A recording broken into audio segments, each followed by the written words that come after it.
Madam Vice President, magandang tanghali po. Baka lang po aware po kayo sa recent moves po ni Cavite Representative Kiko Barzaga sa House. Parang china-challenge niya po kasi yung leadership ni House Speaker Martin Romualdez na. Ganda ng tanong, dito na makakabira. No? Kasi wala nagtatanong kay VP Sara tungkol sa nagaganap na na corruption eh. Eto na, binigyan nyo na ng chance na bumira si VP Sara. Pakinggan po natin to. Dapat lang. Dapat lang talaga. Dahil nakita nyo naman yung budget 2023, 24, 25. Malamang agawan na naman yan ng budget sa 2026. At lahat yung mga past budgets natin, nakita natin na it was under the leadership of Speaker Martin Romualdez. Dahil hindi mamatay-matay yung issue ng ouster attempt dito sa Kamara, kayo po ba may personal po ba kayong bid for the speakership? Wala, hindi ako masyadong madami kaming inaasikaso sa Office of the Vice President para ko isipin kung anong nangyayari sa House of Representatives. Other matters, ma'am, baka mayroon din po kayong comment din sa independent commission po ng Pangulo, yung composition, baka may any comment kayo. Pag ikaw presidente pa, tapos alam mo na kung anong nangyayari. Tapos nakikita mo na based on the budget kung paano binaboy yung pera ng bayan. Mag-aantay ka pa ba ng komisyon o ng truth commission o kung anong komisyon yan? Actionan mo kasi kaagad dapat yan. Unang-una, sinabi ko na noon, nagpumili siya ng speaker na involved sa bribery nakalagay sa isang kaso doon sa Amerika. Klarong-klaro na doon nakita na involved siya sa racketeering and sa bribery. So, ikaw ba presidente ka pa, ilalagay mo ba yung ganyang klaseng speaker? Siyempre, hindi na, di ba? So, anong nangyari sa budget natin? Na-racketeering din. Yun no? Yun yung tao na palibasa pinsan. Yun yung sinasabi ni VP Sara, no? Na anong klaseng presidente ka. Kasi nakakalimutan natin, pinagmamalaki kasi ni Auntie Claire at saka ni BBM na siya yung nagpasimuno nitong mag-investigasyon. Pero tandaan nyo, yan nga no, binabalik ni VP Sara, ikaw nga yung nagpasimuno ng paglalagay ng speaker na merong kaso na bribery and racketeering. Ano ba ine-expect mo sa nilagay mong speaker kung may kaso to ng bribery at racketeering, di ba? Yun na nga, yung budget naman natin ang titirahan yan. Kasi, alam mo yun, wala naman siyang parusa, hindi niya nakikitang mali. Pinalulusot mo nga Tapos nung sinabi niya raw to, sinabi niya, nagsumbong siya kay BBM noon dahil unitim pa. Wala lang, tumahimik lang daw. Nag-change topic. Tuloy natin si VP Sara. Yung budget natin. Ibig sabihin, nasa karakter na ni Martin Romualdez ayon kay VP Sara, yung mandurugas. So kung karakter mo na yung mandurugas, ano ba ang gagawin niya sa budget? Dudugasin. Tapos parang gusto pa ni BBM na pahero siya. O, di ba? Ang bagal niya babagal or hindi talaga marunong maging presidente. Tapos, syempre, sumabog na. Hindi ako makapagsalita sa Department of Public Works and Highways, pero makapagsalita ako sa DepEd kung anong nangyari. At sinabi ko na sa inyo. Sinabihan na siya, alam niya. In a cabinet meeting, sinabi sa kanya kung anong nangyari sa Department of Education budget. And then, ang ginawa niya is nag-change topic siya. So, anong pa bang komisyon, anong truth commission, anong investigative body pa ang kailangan mo?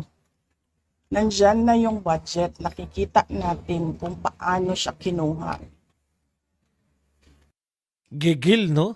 Ano pang kailangan mong komisyon, truth commission, nakariyan na yung budget, nakikita mo kung paano kinuha. Alam mo yung gigil na ayaw niya, inaawat niya yung sarili niya. Na alam mo, presidente ka, alam mo yan. Parang gigil na gigil si BP Sara. Talagang, ano pang truth? Alam niyo po, maano lang natin, no? Siguro yung may mga, marami naman sa atin yung hindi na medyo bata, no? Ganyan na ganyan yung kay Ninoy. Natatandaan niyo nung si Ninoy po ay natigok. Hindi po nalutas yan, di ba? Hindi nakilala kung sino yung mastermind. Panay ano lang, no? Panay mga accomplices lang. In fact, ang mga nakulong niyan, mga sundalo lang na umalalay kay Ninoy. Ganyan din po ang ginawa. Kaya ito lahat nakapattern. Lahat ng ginagawa ni BBM nakapattern sa tatay niya. Di ba? Alam niyo na kung saan kilala yung tatay niya. Pero ito po ang malupit dito. Pati po nga yung labas eh. Yung kay Ninoy nga, nagtayo rin ng Agraba Commission. Wala rin. Hindi rin nila natukoy kung sino ang mastermind. Ganun lang to. May pattern na si BBM. Oh. Sige, mag-imbestiga lang tayo para kunwari yung mga tao may ginagawa tayo. Tapos pag may nagtanong, ako pa nga nagpa-imbestiga eh. Sa kabagalan mo, matagal nang wala sa gabinete si BP Sara, matagal nang nasabi sa iyo yung katiwalian ni Martin, hindi mo pa rin pinapansin hanggang ngayon. Diba dapat nun, ay diretso mo na gawin, tanggalin mo na yung speaker mo, ayusin mo na yung, sabihan mo na yung mga kaalyado mo sa House of Representatives, ayusin niyo yung budget, tapos panagutin mo na yung, mag-lifestyle check ka na dyan sa mga congressman at sa mga staff nila, dami dyan may bahay sa abroad. Diba? Masyado siyang hindi niya alam kung anong gagawin at masyado siyang mabagal gumalaw. Nagmamadali ang Pilipinas eh. Pero alam niya lahat to, ma'am. Pansinin niyo yung buntong hininga ni BP Sara. Pero alam niya to lahat, ma'am. Ang lalim. Ang lalim ng buntong hininga. Parang Alam nga nung bata na nakikinig lang at nanonood lang ng balita at nagbabasa lang ng budget. Presidente pa, hindi niya alam. correct. Alam nga ng nakikinig lang. Alam ng bata, presidente pa hindi alam yung ginagawa ng pinsan niya. Pero ma'am, di ba too little too late na po ba yung ginawa ni BBM? And of course, dapat po ba talagang kasuhan na si Speaker and si Sandy po sa mga Good question. Too little, too late na ba yung ginagawa ni BBM at dapat bang kasuhan na si Saldico at Martin Romualdez? ginawa? Actually, hindi na nga siya too little too late eh. Nothing na nga siya eh. Good answer. Hindi lang siya too little, too late. Nothing na nga.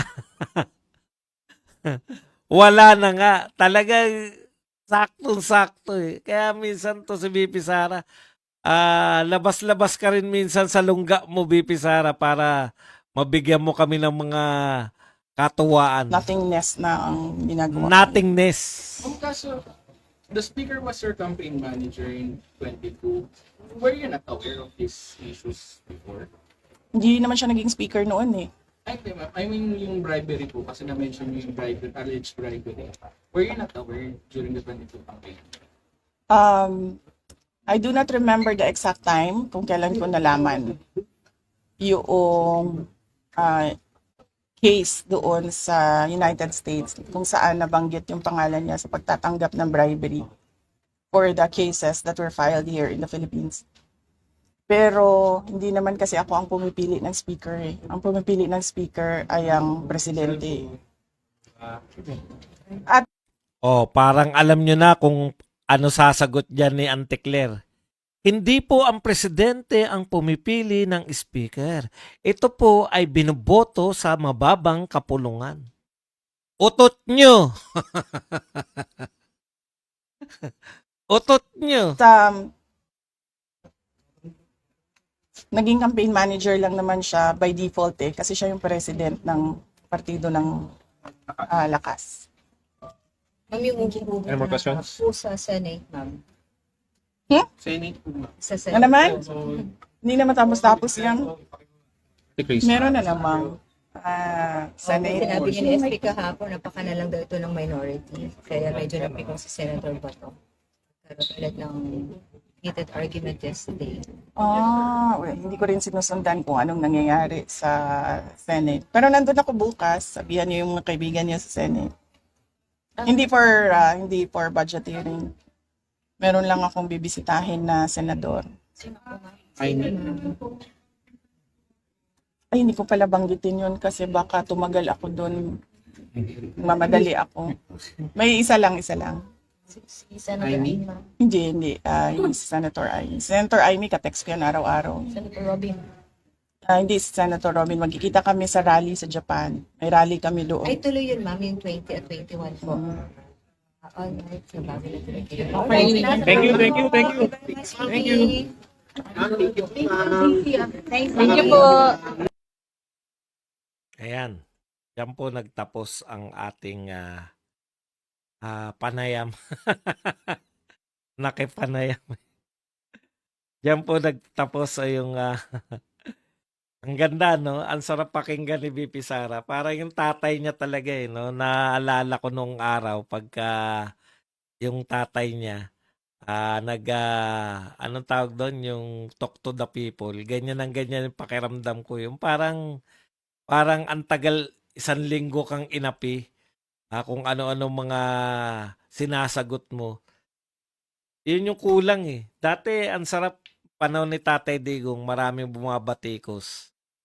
Tapos, pagdating ng isang araw sa loob ng 1 linggo, biglang sasagutin ni Tatay Digong lahat, no?